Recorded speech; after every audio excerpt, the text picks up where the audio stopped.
Hey guys, some more deep chat. You don't have to watch this stuff. It's just for me, really, just documenting some things. Uh, okay, so I use the words hideous and pieces of shit. I insult people.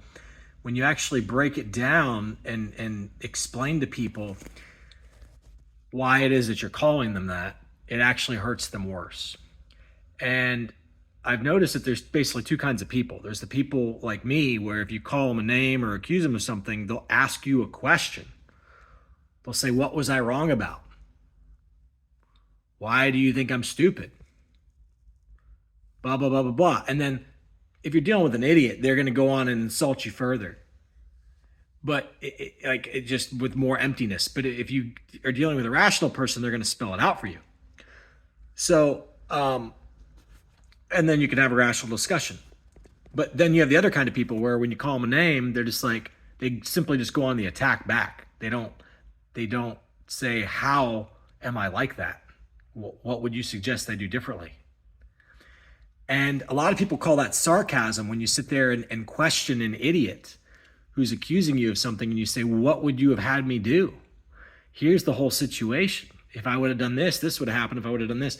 And there comes a point where there's just not enough hours in the day to answer to all the idiots of the world, right? Because they all have their and herein lies the paradox. You can't. Okay, first and foremost, first thing you got to get through your head is saving the world has nothing to do with saving humanity. Humanity will destroy the world, okay, if left unchecked, because there's laws of physics that are kept secret from the masses, in my opinion.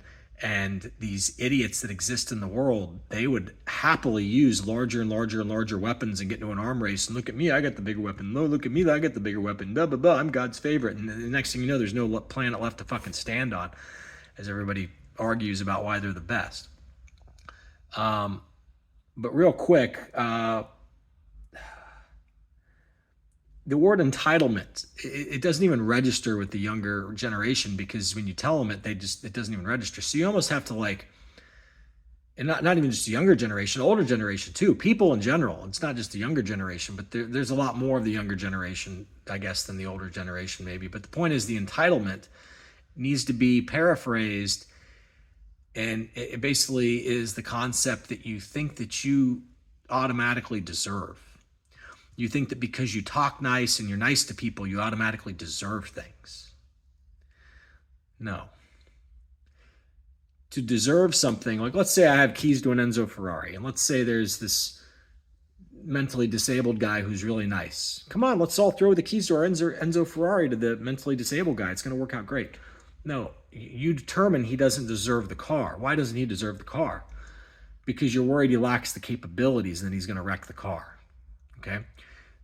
Just because you're nice, just because you have good intentions, doesn't mean that you're actually capable. Okay? And this is one of the harsh realities of life. And so rather than rubbing everybody's face of how incapable they are, the world leaders don't go down that road, because then it would be, nah, how dare you insult me, Donald Trump? You are the problem. How dare you insult me, Nancy Pelosi? You're the problem. And it would just, the leaders would get assassinated instantly, because if they literally sat there and just went down the line of, here's why you don't deserve shit, here's why you don't deserve shit, here's your problem, here's your problem, here's your problem, and really spelled it out for everybody. And also, I want to throw this in this video, you call that disrespect. Now, disrespect is respect is a very complex topic, because people use the word as if respect is like this destination. Like a yoga master doesn't say that they're a yoga master. They say, I practice yoga. A professional football player doesn't say, I'm the best football player ever. He says, I professionally play football. I practice. Do you still practice? Yeah, we practice all the time.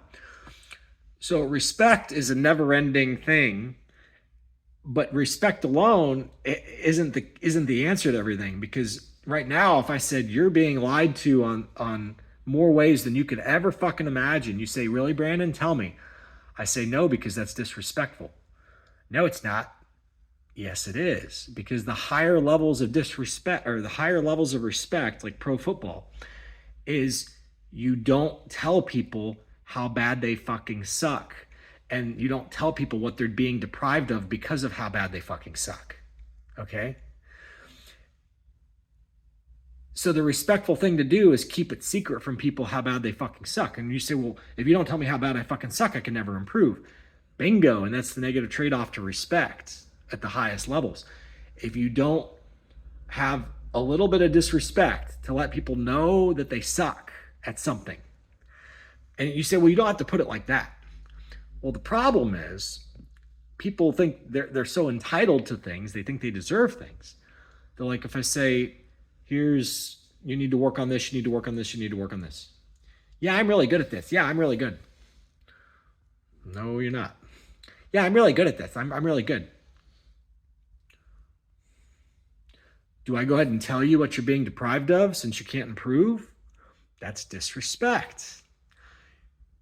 Like, for instance, people are hypocrites, man. You hang out with let's say like a really good Christian person who thinks that they're the shit and they think that they have it all figured out.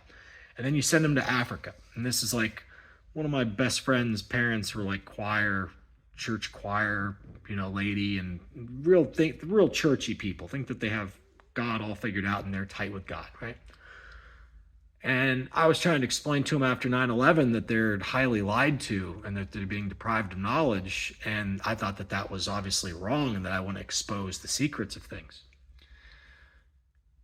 And they're like, we're not being lied to. We're not being lied to. You're a conspiracy theorist. Blah, blah, blah, blah, blah. Okay.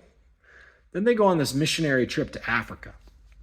And while they're there in Africa, there's these rules this is like the early 2000s, that they're not allowed, and maybe late 90s, that they're not allowed to show the Africans cell phones because the Africans will get jealous.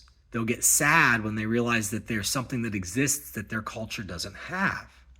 And so to listen to these Christian people in their home, my best friend's parents, explain how they're like, that they're, these noble creatures, and we don't show them the cell phones because then that'll make them sad, so we don't show them those. I go, oh really?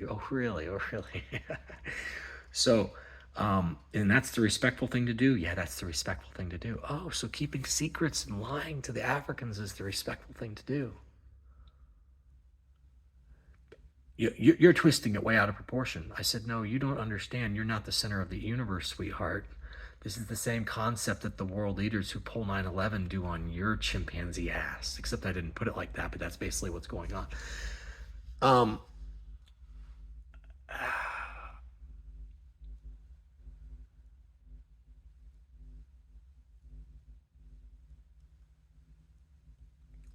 Once upon a time when I used to sit there and talk and explain the analogies and relativities to people on how they're not the center of the universe and what hypocrites they are and why the world leaders are no different than they are, that if they were given the power of Nancy Pelosi and Donald Trump, they wouldn't be any better.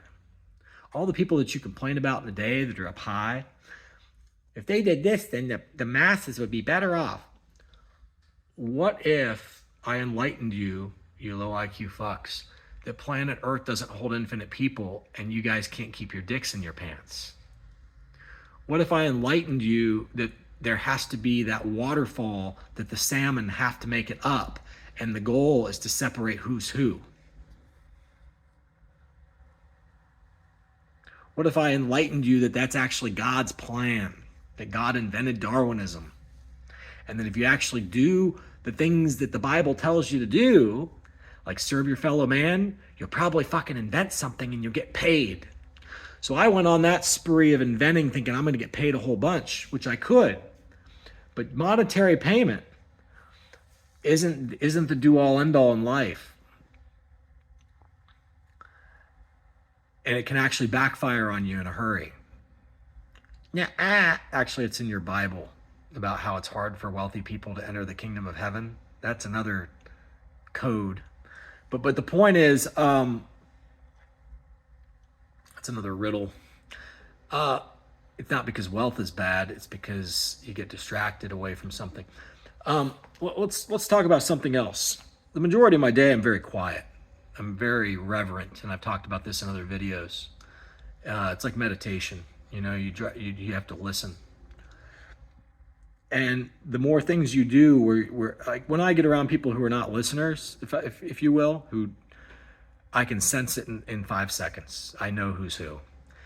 And that alone to me is the sign of humility, when you're willing to shut the fuck up and listen. And so when I get around these people who want to try to talk over you when they have no fucking clue what they're talking about, that's like the nth degree of bad. Not only are you not listening to the universe, you're not even listening to people who know more than you about a topic. You can't even sit there and read a topic, shut the fuck up and listen to what the universe has to tell you about the topic. Somebody just tried to correct me. I could sense maybe they're just genuinely asking a question, but I have a feeling the spiel is coming. Somebody just tried to correct me and say, when you say listen to the universe, do you mean listen to God? I'll put it this way. I definitely believe that there's a higher power, a God, creator, more intelligent than us. I think it's very egotistical to believe that there's not. I mean, right now you are God of your cells. Every cell in your body is running around doing shit. Some are under your command, some aren't. White blood cells, they're doing their thing. But at the end of the day, you're God of the white blood cells. You can fuck them up. All you got to do is eat a bunch of sugar. You don't even have to eat a bunch. You can fuck their world up. Or you can eat healthy food and stay away from radiation and, stay out of the sun, and you can make their life easier. So you're God right now of your cells. And all that you fat fucks do, nothing do. It's and I'm proud to poison myself. And it's funny, like you got all this shit that's invented for like 5-year-old mentality. Like if we color the poison really beautifully, then the stupid fucks will drink it. Don't get me wrong. There was a time when I drank pop and I was addicted to it, and soda pop, but as you grow up, you're supposed to evolve, but some people don't. But the point is,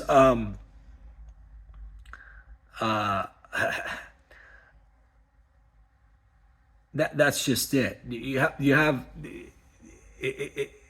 like, quit picking on that person, but that's just it, guys. It runs deep. The problems in people run deep. And anyway, I need to check the market. But I gotta end this video. Nikola Tesla believed that there was a higher power. Einstein believed that there was a higher power.